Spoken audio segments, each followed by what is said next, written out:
अल्लामा अरशदुल क़ादिरी रहमतुल्लाहि तआला अलैह की सीरत पर उनका ये जुमला सोने के हरफों से लिखने के काबिल है। अपनों से गैरों से मुकाबला हो तो डट जाइए, अपनों से मुकाबला हो तो हार जाइए। ये जुमला आसान नहीं है, प्रैक्टिकल बहुत मुश्किल है। और यही कुरान का मफहूम है, अशिद्दाउ अलल कुफ्फारी रुहमाउ बैनहुम। सहाबा की यही सिफत थी, वो सख्त थे तो गैरों के लिए और आपस में नरम दिल थे। ऐसे नरम दिल, ऐसे रहम दिल थे। सख्ती उन लोगों पर करनी चाहिए थी जो मेरे नबी की शान में भौंकते हैं, ना ये कि मुसलमानों के लिए। जब से ये चीजें हमारे अंदर बदल गई तो हमारे हालात भी ऐसे तितर बितर हो गए। आज देखो, कोई भी आकर के एक छोटा सा लीडर भी मुसलमानों की छोटी सी टुकड़ी को काट के लेके चला जाता है। हर जगह यही हालात है, हर जगह यही हालात है। मुझे किस मसले पर बात करूं ये समझ में नहीं आता। मुसलमानों के जो मामलात है, नशा इतना ज्यादा आम है कि इनके नशाखोरी पर बात करें, जिना बढ़ता जा रहा है इस पर बात करें, औरतों की बेहयाई उरूज पर आ गई इस पर बात करें, एजुकेशन में इतने पीछे हो गए इस पर बात करें। समझ में नहीं आता, हजार मसाइल है हमारे, किन मसाइल पर बात करें। आखिर में जाकर के हमारा जो दर्द है वो इस नुक्ते पर पहुंचता है। इनको एक एक मसले का इलाज करते रहोगे, जिंदगी तमाम हो जाएगी, बीमारियां बढ़ती चली जाएंगी। बीमारियां बहुत हैं लेकिन इलाज एक ही है। उम्मते मुस्तफा का इलाज एक ही है, वो इलाज का नाम है कि मोहम्मद से वफा तूने तो हम तेरे हैं। वो एक ही इलाज। आज उम्मत को उन कदमों से जोड़ने की जरूरत है। जब जब हलकों की बात होती है, जब जब अपने अपने खास जमात की बात होती है तो उम्मत बार बार झगड़े करती है। जमात से मुराद मैं अहले सुन्नत की बात नहीं कर रहा हूं, सिर्फ पीरों के अपने हलकों की बात। ये पीर का मुरीद उससे नहीं मिल सकता, वो पीर का मुरीद इससे नहीं मिल सकता, इनसे सलाम उसका नहीं, उसका सलाम इससे नहीं। इस मिंबर पर आज देखें आप उलमाए कराम, मेरा हुस्न जन ये कहता है, ज़रक़ानी साहब इसकी तायद करें, अरशदुल क़ादिरी रहमतुल्लाह अलैह के उर्स में यहां किसी एक पीर का मुरीद आलिम नहीं बैठा है, सिर्फ अरशदुल क़ादिरी रहमतुल्लाह अलैह के मुरीदी नहीं है, सारे सिलसिले के जमा हुए। इसलिए जमा हुए हैं कि उन्होंने अरशदुल क़ादिरी रहमतुल्लाह तआला अलैह की सीरत को देखा है कि यहां पर छांटा नहीं जाता, यहां पर जमा किया जाता, इसलिए जमा हुए।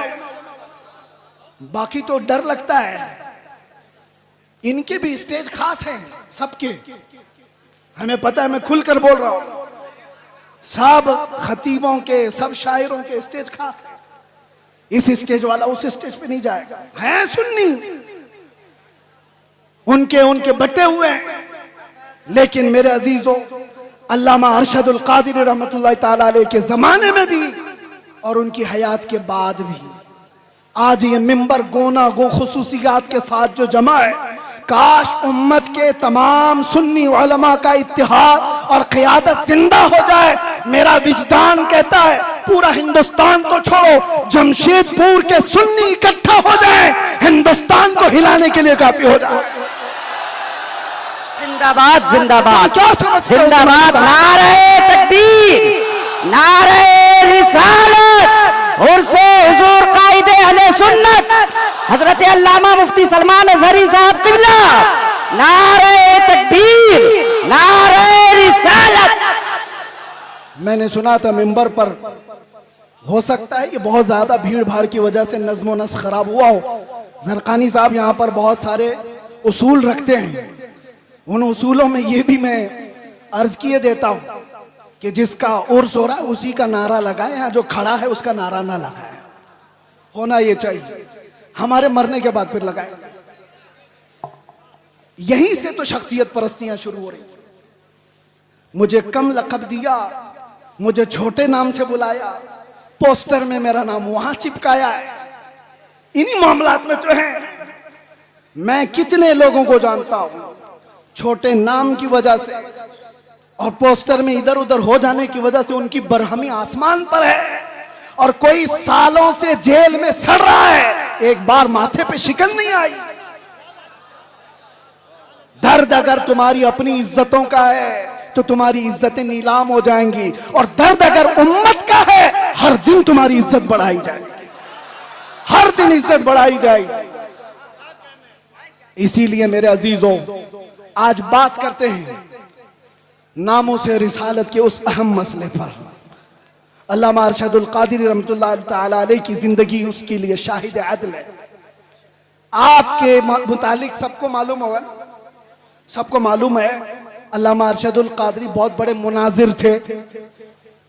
मुनाजिर का मतलब भी आपकी जनरेशन समझ रहा हूं मुश्किल है। डिबेट में ऐसे माहिर थे कि सामने वाले को चित कर देते। लेकिन ये मुनाजरे किसके लिए होते थे? घूम फिर करके आप हिस्ट्री निकालेंगे, अल्लामा अरशदुल क़ादिरी के सारे मुनाजरे इस बात पर थे कि कहीं से अगर थोड़ी सी बदबू भी आई कि मेरे नबी की शान में गुस्ताखी हो रही है, अज़मत रिसालत पर पहरा देना है, नामों से रिसालत की हिफाजत है। मुनाजरे इसलिए नहीं होते कि चमक जाएं, मुनाजरे इसलिए नहीं होते कि अपने नाम रोशन कर लें, मुनाजरे अज़मत रिसालत के दिफा के लिए हुआ करते थे, और वह हक अदा किया अल्लामा अरशदुल क़ादिरी रहमतुल्लाह अलैह। हक है। मैं जामिया अशरफिया मुबारकपुर में जब पढ़ने के ज़माने में था, मैंने सुना था अपने एक उस्ताद से कि हुजूर हाफिज मिल्लत के साथ अल्लामा सफ़र पर थे।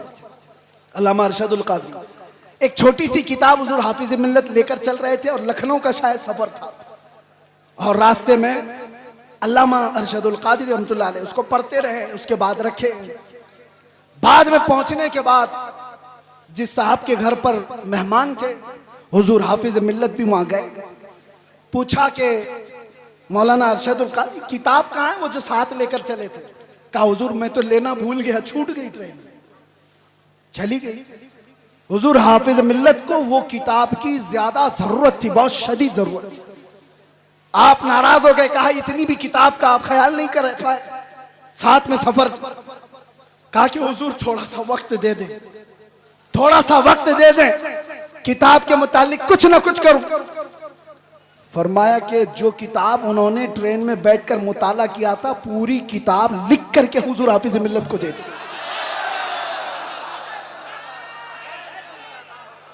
हो सकता है कुछ जुमले इधर उधर, माशाअल्लाह। कहा गजब की जहानत।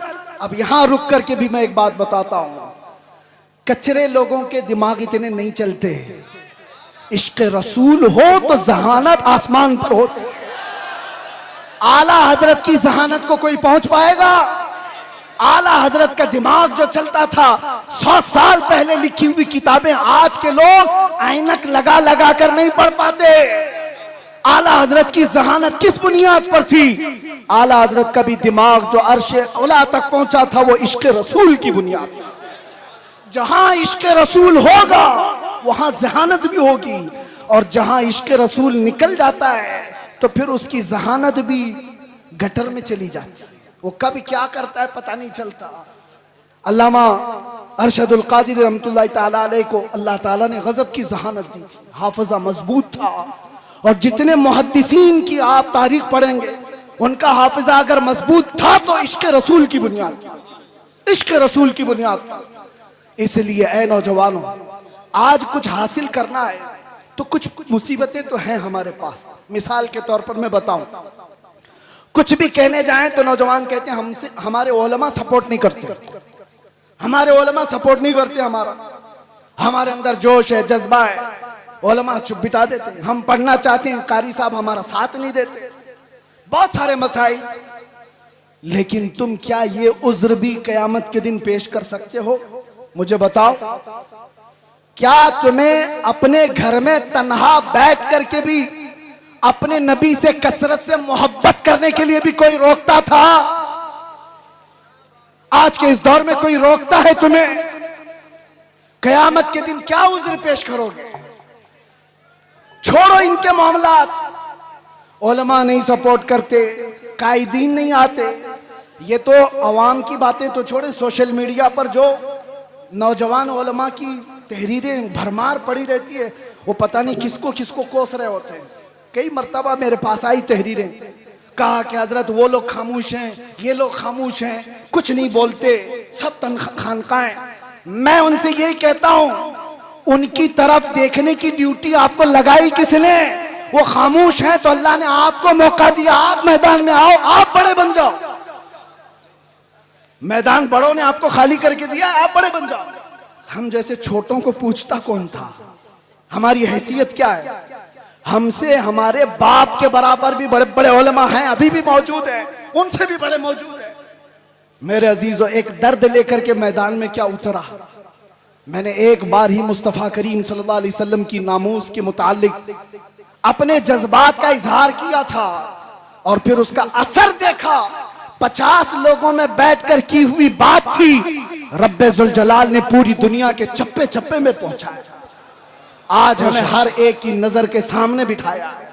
सबके सामने हमारी जो इज्जतें हैं वो इसलिए नहीं है कि मैं बहुत बड़ा तुर्रम का हूं, बहुत बड़े बादशाह का बेटा हूं या कोई सियासी नेता हूं। ये जो कुछ भी इज्जतें मिली हैं ये कदमे मुस्तफा की बरकत है। जब तक बिके न थे तो कोई पूछता न था, या रसूल अल्लाह तुमने खरीद कर हमें अनमोल कर दिया। आज दुनिया में ये मकाम देखा है, जो एक बार मुस्तफा की इज्जत की बात करता है, मौला दिल दिल में उसको बिठा रखता है। और फिर सोचो, जो अपनी जिंदगी हुजूर की मोहब्बत में फना कर देता है, तब जाकर के वो बरेली का इमाम अहमद रजा बनता है। बेशक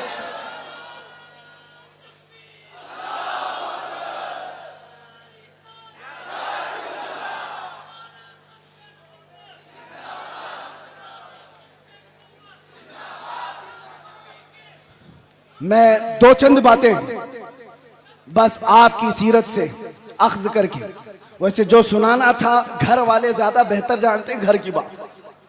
अल्लामा के साहबजादे यहाँ पर मौजूद हैं, उन्होंने सारी चीजें देखी। एक बात आपको मैं बताऊं, सच्चा आलिम वो है जो सहाबा की सीरत पर चले, उनके तमाम नुकूश पाक को अपनी जिंदगी के मिसाले राह बनाए। हुजूर सैयदना अबू बकर सिद्दीक रज़ियल्लाहु ताला अन्हु का हाल ये था, सुनेंगे आप थोड़ी देर। आप जब खलीफा बने, दिन रात काम इतने थे और घर में जो तनख्वाह आती थी बैतुल माल से आपके घर में तनख्वाह आ रही थी। ये पहली मर्तबा सारे सहाबा ने बैठ करके फैसला किया कि खलीफतुल मुस्लिमीन को कुछ तनख्वाह मुकर्रर कर दी जाए ताकि वो खिलाफत के कामों को खुशी से अंजाम दे सके। तनख्वाह आती थी। एक दिन ऐसा हुआ कि उनकी बीवी ने कहा, सिद्दीक अकबर की बीवी कहती है, कभी तो कुछ तर ग़िज़ा खा लीजिए, कभी कुछ तर ग़िज़ा खा लीजिए, खजूर खा लें, कभी शहद खा लें।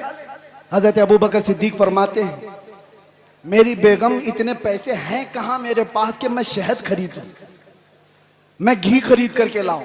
ये वक्त के खलीफतुल मुस्लिमीन सैयदना अबू बकर सिद्दीक की बात कर रहा हूं। बीवी ने कहा, आप मत घबराएं, मैंने जमा करके रखे हैं, मेरे पास है, मैं ला करके देती हूं। हजरत अबू बकर सिद्दीक ने कहा, लाओ। आपकी अहलिया ने एक पोटली में कुछ पैसे रखे हुए थे, ला करके दे दिया। हजरत अबू बकर सिद्दीक ने गिना, वो कुछ सिक्के थे। पूछा, ये तेरे पास कहां से आए? बीवी ने मुस्कुरा कर कहा, वो छोड़िए, जो तनख्वाह आती है ना आपकी बैतुल माल से, मैं घर का राशन ला करके थोड़ा थोड़ा अलग निकाल करके रख दिया करती थी, थोड़ा थोड़ा जमा करके। औरतों की आदत है बचा के रखने की। तो हजरत अबू बकर सिद्दीक की बीवी कहती है, मैं थोड़ा थोड़ा बचा कर रखती थी, वो आज इतनी हो गई है, इससे आप जाइए शहद खरीद लीजिए, घी खरीद लाइए। हजरत अबू बकर सिद्दीक कहते हैं, बहुत अच्छा, ला। ले करके जाते हैं, बैतुल माल में पूरा माल जमा कर दिया और फिर सहाबा को बुला करके कहा, आज के बाद से मेरी इतनी तनख्वाह कम कर दी जाए, इसलिए कि ये माल मेरे घर में ज्यादा आ रहा है, इतना माल मेरे घर में ज्यादा आ रहा है। सैयदना अबू बकर सिद्दीक रज़ियल्लाहु ताला अन्हु ने जब ये फरमाया, सहाबा अश अश कर रह गए। इतना माल तो कोई भी छुपा के रख सकता था। ये वाकया बयान करने के बाद अब मैं आपसे कहता हूं, इसका अक्स मैंने जिंदगी में पाया है, एक कायदे अहले सुन्नत अरशदुल कादरी की जिंदगी में। मेरे अजीजों, उनके बड़े साहबजादे यहां बैठे हुए गुलाम रब्बानी साहब फरमाते हैं, अल्लामा के घर में पोते की विलादत हुई थी, शायद यही पोते होंगे, कहां है? पोते की विलादत हुई थी और इनकी वालिदा छठी मनाना चाह रही थी। छठी होती है, मदरसे से मुत्तसिल मकान है, तो छठी जब हो रही है, औरतें कुछ खाना पकाना कर रही होंगी, तो देग की जरूरत थी पानी जमा करने के लिए। तो इनकी वालिदा मोहतरमा अल्लामा की अहलिया मदरसे के मतबख से वो देग मंगवाई सेक्रेटरी से या किसी से बोलकर, क्या आज हमारे घर में कुछ फंक्शन है, उसमें पानी जमा करना है, या जो भी मंगवा करके अपने घर में रखा और पानी भरा। पानी आता भी नहीं था, जैसे वो बताते। अचानक दोपहर को या जिस वक्त आमद हुई अल्लामा अरशदुल कादरी की घर में, उन्होंने देखा पहली नजर में, अपनी अहलिया से पूछा, ये कहां से आया पानी, और ये देग तो मदरसे की लगती है। अहलिया ने कहा, हाँ घर में आज छठी है, पोते की विलादत हुई, मैंने मंगवा लिया। आपने ठोकर से पूरा पानी इधर गिरा दिया और कहा, फौरन के फौरन ले जाकर के मदरसे में जमा करो, और जितनी देर इसका इस्तेमाल किए उतनी देर की रसीद काट करके मदरसे में जमा करो, और कोई छट्टी पट्टी नहीं होगी घर के अंदर। अगर कौम की अमानत का 1 रुपया भी मेरे घर में इस्तेमाल होगा, मेरे घर में इस्तेमाल होगा, तो वो मेरे लिए हराम है, हराम। ये सिद्दीक अकबर की जात से लिया हुआ पहलू था, सिद्दीक अकबर की जात से लिया हुआ पहलू था। मेरे अजीजों, आज हालात तो बड़े बहुत अलग है। अब क्या बताएं, हम इस मैदान के आदमी हैं, ये स्टेजों की, और ये स्टेज और ये प्रोग्राम कितने कमर्शियल हो गए हमें पता है। दिल नहीं करता, अभी लोग इस पर धंधा करने लगे हुए हैं, बिजनेस होते हैं, ठेकेदारियां होती हैं, उलमा की कीमतें तय होती हैं, शोरा की कीमतें तय होती हैं। 1 घंटा बयान करने का वो इतना लेगा, 1 नात पढ़ने का वो इतना लेगा, सारा कमर्शियल हो गया। और वो एक अरशदुल कादरी है, एक अरशदुल कादरी, कई दिन उनके घर में फाके चलते रहे। खुददारी ऐसी थी कि कभी घर की बात बाहर नहीं बताई, बाहर नहीं बताई, खुददारी ऐसी थी। और आप बताओ, मौलाना लोगों कोई भी हो, इंग्लैंड जाना, अमेरिका जाना, इनके सबके ख्वाब होते हैं, कौन नहीं जाना चाहता? अमेरिका चले जाएं, इंग्लैंड चले जाएं, यूरोप चले जाएं। और अल्लामा को उस जमाने में इंग्लैंड, अमेरिका, सारी दुनिया पर जाने के बहुत मौके फराहम हुए, एक बार नहीं कई बार। और उस वक्त मुझे बताओ, इंग्लैंड में, अमेरिका में या यूरोप में कोई एक बंदा ऐसा मिले जो ये कहे हमने अरशदुल कादरी की जेब भर दी थी? नहीं। जो उन्होंने वहां से लिया, वहीं की जमीन पर कोई इदारा बनाया और वापस चले आए। ये क़ियादत थी। लंदन की सरजमीन पर उन्होंने पहला जब इदारा बनाया था, मुफक्किर इस्लाम अल्लामा कमरुज़्ज़मान खान आज़मी दामजिल्लहुल आली हफिज़हुल्लाह व रआ अभी भी मौजूद हैं। अल्लामा अरशदुल कादरी की ज़ेर निगरानी कितने साल उन्होंने खिदमत की।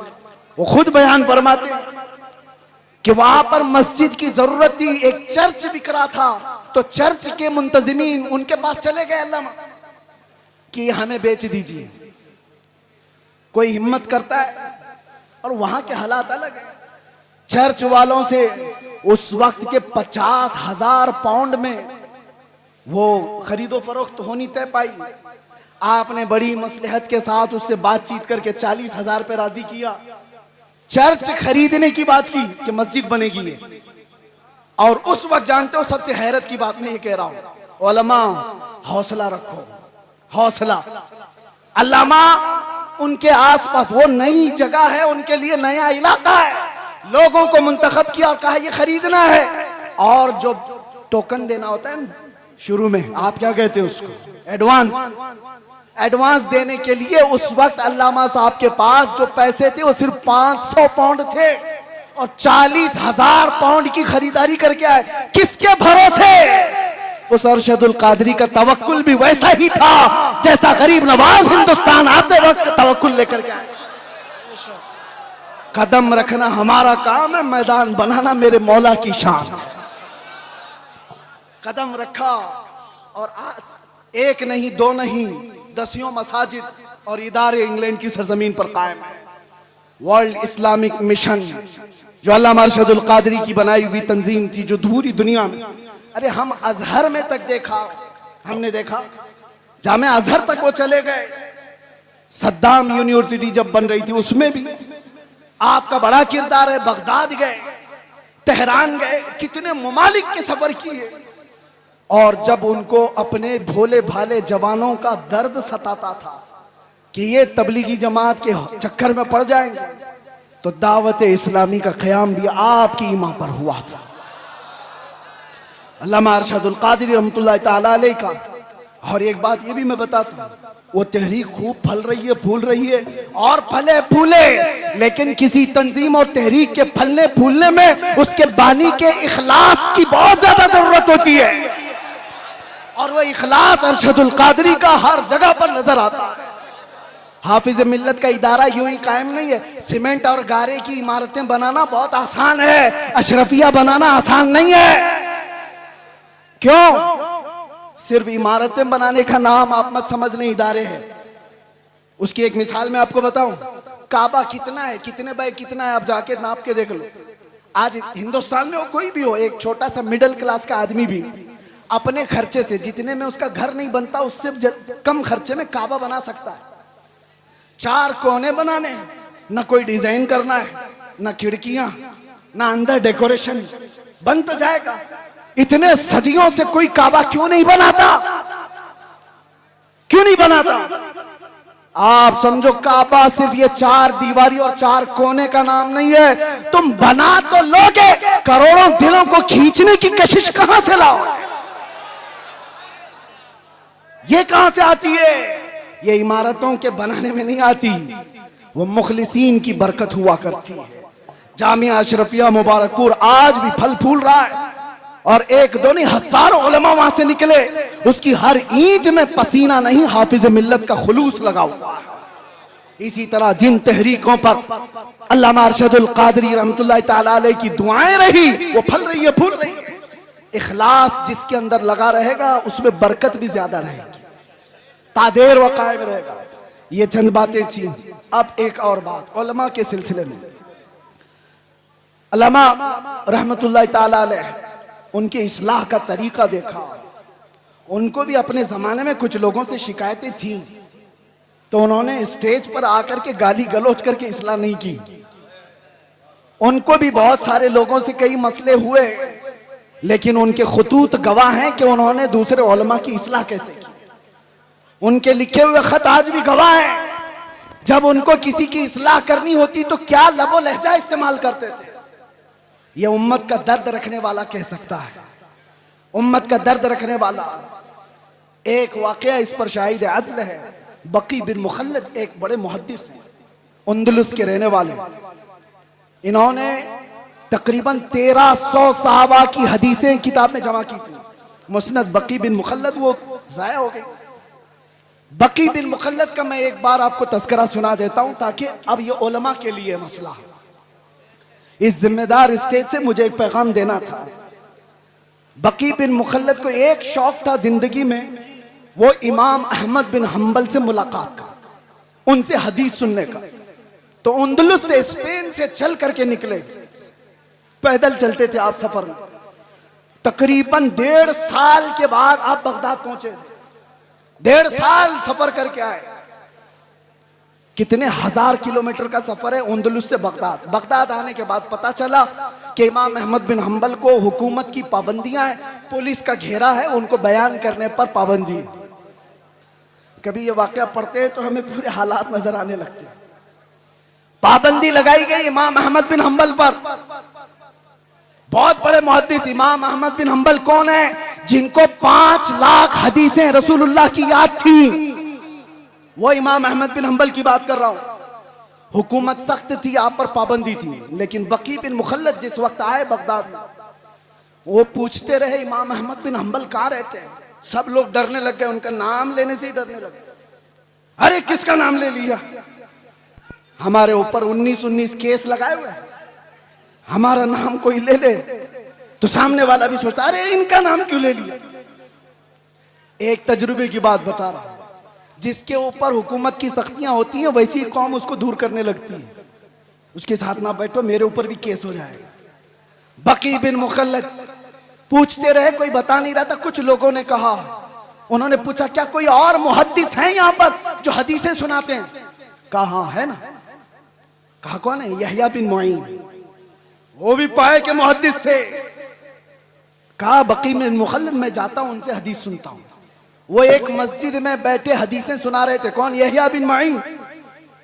और जब हदीसें बयान करने के बाद उन्होंने सवालात पूछने के लिए मौका दिया तो बकी बिन मुखल्लद ये खुद आगे बढ़ते हैं, कान में जाके पूछते हैं। तवज्जो, अब जो मेरे बयान करने का मकसद है, कान में जाकर यहया बिन मुईन से पूछते हैं क्या आप इमाम अहमद बिन हंबल को जानते हैं? क्योंकि सब लोग डर रहे थे उनका नाम लेते ही। हुकूमत की सख्ती है, पाबंदी है, अहमद बिन हंबल के घर के अतराफ पहरा लगा हुआ है, कोई नाम भी नहीं लेता था। तो बकी बिन मुखल्लद ने कान में जाकर पूछा यहया बिन मुईन से, क्या अहमद बिन हंबल को आप जानते हैं यहाँ इलाके में? आप जलाल में आ गए। वो ऐसा जलाल नहीं कि मेरे बराबर के आदमी के बारे में मुझसे क्यों पूछा, नहीं। कहा इधर आओ, कहां से आए हो? कहा अंदलुस से चल के आया हूं। कहा जो बात तुम पूछ रहे हो वो कान में पूछने की नहीं, मजमे आम में पूछो। अहमद बिन हंबल के बारे में कान में मत पूछो, पूरे मजमे में पूछो। कहा पूछो। उन्होंने बुलंद आवाज से पूछा इमाम अहमद बिन हंबल के बारे में जानते हैं? यहया बिन मुईन ने कहा बरजस्ता, हाँ मैं जानता हूं। इस वक्त वो रूए जमीन के सबसे अफजल तरीन आलिम है और मुझे उनकी फजीलत बयान करने में कोई दिक्कत नहीं है। ये कौन फरमाते? यहया बिन मुईन। और उसके बाद बकी बिन मुखल्लद पूछते हैं क्या आप इजाजत देते हैं कि मैं उनसे जाकर हदीस सुनूं? एक खुद मुहद्दिस हैं, वो उनसे पूछ रहे हैं मौलाना साहब आपसे आकर के कोई पूछे, मैं आपसे नहीं पढ़ना चाहता हूं, दूसरे मौलाना से पढ़ना चाहता हूं। भगा देगा, मुझे क्या समझ रखा है, मुझे कमतर समझा है। यहया बिन मुईन कहते हैं तुमने बेहतरीन फैसला किया है, मुझे भी वक्त मिले तो मैं अहमद बिन हंबल से हदीस सुनूं। यह है वक्त के मुआसिर उलमा के दरमियान मोहब्बत और एक दूसरे का एहसास। उसके बाद यहया बिन मुईन के दरबार से वो निकले। बकी बिन मुखल्लद पूछते हैं अहमद बिन हंबल कहाँ है? कहा उनके घर पर पुलिस का पहरा है। कैसे जाएंगे? दिखाए रास्ता। जब गए दरवाजे पर दस्तक दिया, इमाम अहमद बिन हंबल बाहर आए, जल्दी से अपना बता दिया, मैं इतने 1000 किलोमीटर का सफर करके आया हूं, आपसे कुछ हदीसें सुनने आया हूं। इमाम अहमद बिन हंबल ने कहा आज तो तू आ गया, कल तुझे पुलिस आने नहीं देगी। कहा उसका रास्ता मैंने बना लिया है। क्या बनाया? कहा रोजाना मैं एक कटोरी लेकर के आऊंगा भीख मांगने के लिए, दरवाजे पर दस्तक दूंगा, आप थोड़ी रोटी मेरे कटोरे में डाल देना और 4 हदीसें भी सुना देना। इमाम अहमद बिन हंबल की बारगाह में बकी बिन मुखल्लद कई महीनों तक इस तरह हदीसें सुनते रहे। इस वाक़े को बयान करने का मतलब ये है मेरे अजीजों, एक तरफ वो यहया बिन मुईन है, एक तरफ इमाम अहमद बिन हंबल, एक तरफ बकी बिन मुखल्लद। हदीसों में ये सब बड़े बड़े मुहद्दिस हैं। कोई किसी के अंदर ये एहसास नहीं है कि मैं इससे छोटा हो जाऊंगा, उससे बड़ा हो जाऊंगा। बकी बिन मुखल्लद चल करके हदीस सीखने आ रहे हैं। यहया बिन मुईन खुद बता रहे हैं कि जाओ इमाम अहमद बिन हंबल के पास। ये शान हमने देखी है सरकार मुफ्ती आजम हिंद में भी, ये शान हमने देखी है हुजूर हाफिज मिल्लत में भी, ये शान हमने देखी अल्लामा अरशदुल कादरी की हयात। आज अगर नफसानियत से बाहर निकल आए तो आप में से कोई पीर साहब अगर ये कह दें तो बड़ी बात है आज के जमाने में कि चाहे हमसे अफजल पीर हुआ है उनसे बैत कर लो, बहुत मुश्किल है। बहरहाल ये सब मसाइल छोड़ दें। नौजवानों तुम्हारे लिए सिर्फ एक बात है, आज जिस तरह ये खाली खाली नजर आ रहे हैं उलमा के अपने मसाइल है, माशी मसाइल, हुकूमत की सख्तियाँ, और हम तो ठहरे ऐसी पागल कि आज पकड़े फिर कल पकड़े, पता नहीं क्या क्या हालात हों। लेकिन इन हालात में अल्लाह ताला तुम्हें तन्हा कभी नहीं छोड़ेगा।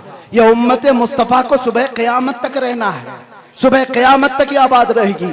टेंशन इस्लाम के खत्म होने का नहीं है। आपको डर ये नहीं पालना है कि कुरान खत्म हो जाएगा, इस्लाम खत्म हो जाएगा, कभी नहीं खत्म होगा। टेंशन इसका लेना है कि तुम्हारे अपने ईमान का क्या होगा। इस्लाम का कुछ नहीं होगा, कुरान का कुछ नहीं होगा, अल्लाह उनका मुहाफिज है। तुम्हारे अपने ईमान का क्या होगा। ये बहते हुए सैलाब में चले जाओगे या जोरदार आंधियों में तुम अपना ईमान बेच दोगे। आज के हालात इस बात का सवाल करते हैं नौजवानों, तुम अपना ईमान इतना कमजोर ना कर लो कि तुम्हें वक्त की दौलतमंद खरीद ले, तुम्हें कोई डर खरीद ले, तुम्हें कोई डरा धमका करके ईमान से दूर कर दे। इतना कमजोर ईमान मत पालो। अब हमारे पास कायदीन बार बार नहीं आएंगे, वाज़ो नसीहत करने वाले भी नहीं आएंगे। हो सकता है मदरसे आगे चल करके मुश्किलात का सामना करें। ये मिंबर की भी इज्जतें दाव पर लगी हुई हैं। आज ये सजा है, कल क्या पता। अल्लाह सदा कायम रखे, शाद रखे, आबाद रखे। लेकिन बातिल कुव्वत की नजरें इस पर है। इसलिए मैं आपसे कहता हूं, एक चीज है जो 100 साल पहले हमें इमाम अहमद रजा फाजिल बरेलवी दे करके गए थे और ये सुना कर गए थे, जिसके पास ये होगा उसे फिक्र नहीं होगी, डर नहीं होगा। आप सबको ईमान पे मरने की फिक्र है या नहीं? सबको ईमान पे, इस्लाम पे दुनिया से जाना है कि नहीं जाना है? लेकिन कैसे जाओगे? बड़े बड़े डरते हैं इस बात पर कि आखिरी वक्त कैसा आएगा। लेकिन आला हजरत बरेली वाले कहते हैं एक बात याद रख लो, तुम्हारे लिए पक्का है कि इस्लाम के साथ जाओगे। वो क्या है? उन्हें जाना, उन्हें माना, न रखा गैर से काम, लिल्लाहिल हम्द मैं दुनिया से मुसलमान गया। लब्बैक या रसूल अल्लाह, लब्बैक या रसूल अल्लाह।